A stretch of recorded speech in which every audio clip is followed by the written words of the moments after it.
नमस्कार, मैं सोनल गुप्ता, सहायक आचार्य एमएजी गवर्नमेंट कॉलेज डीग।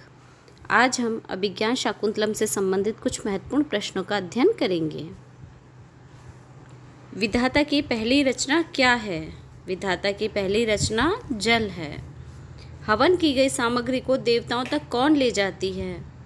हवन की सामग्री को देवताओं तक अग्नि ले जाती है। जगत के सभी जीव किससे प्राणवान रहते हैं? वायु से। भगवान शिव कितनी मूर्तियों से युक्त है? अष्टमूर्तियों से। नाटक के मंगलाचरणात्मक श्लोक को क्या कहा जाता है? नाटक के मंगलाचरणात्मक श्लोक को नांदी कहा जाता है, जो कि किसी भी ग्रंथ की निर्विघ्न समाप्ति के लिए आवश्यक होता है। नाटकों में स्त्री अपने पति को क्या कहकर पुकारती हैं? आर्यपुत्र। नाटक अभिनय के विशिष्ट ज्ञान को कब तक उत्कृष्ट नहीं माना जाता? जब तक कि विद्वानों को पूर्ण संतोष न हो जाए तब तक नाटक अभिनय के विशिष्ट ज्ञान को उत्कृष्ट नहीं माना जाता है। शाकुंतल के प्रारंभ में नटी किस ऋतु को लेकर मधुर गीत गाती है? उत्तर है ग्रीष्म ऋतु को लेकर। प्रस्तावना के अन्य दो नाम और कौन कौन से हैं? आमुख और स्थापना। कृष्ण सार मृग किसे कहते हैं?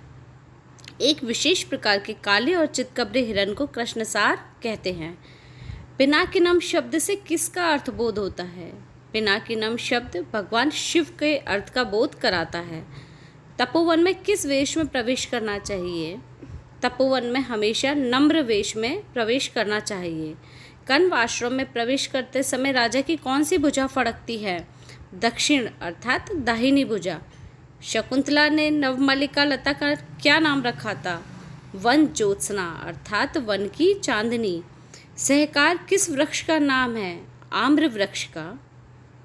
संशयास्पद विषय में किन्हें प्रमाण माना गया है? सज्जनों की मनोवृत्तियों को। शकुंतला के प्रतिकूल भाग्य की शांति के लिए महर्षि कर्ण कहाँ गए थे? उत्तर है सोमतीर्थ नामक स्थान पर। इंगूदी के फल को किससे तोड़ा जाता था? पत्थरों से। वल्कल वस्त्रों के अग्रभाग से गिरने वाले जल की रेखाओं से क्या चिन्हित हो रहे हैं? जलाशयों के मार्ग। उटज किसे कहते हैं? मुनियों की पर्णशाला को। जल सेचन से घबराकर उड़ा हुआ भ्रमर नव मालिका को छोड़कर किसकी ओर दौड़ पड़ा? उत्तर है शकुंतला के मुंह की ओर। गौतमी नदी का दूसरा नाम क्या है? गोदावरी नदी। शकुंतला के माता पिता का क्या नाम था? मेनका और विश्वामित्र। राजा द्वारा शकुंतला को दी गई अंगूठी पर क्या खुदा हुआ था? दुष्यंत यह खुदा हुआ था। विदूषक की कथा प्रस्तुत नाटक में पताका क्यों है? क्योंकि यह दूर तक चलती हुई मुख्य कथा वस्तु में सहायक है। आज हमारे व्याख्यान में हम इन 25 महत्वपूर्ण प्रश्नों का अध्ययन कर चुके हैं। आगे के व्याख्यान में हम इससे आगे के प्रश्नों का अध्ययन करेंगे।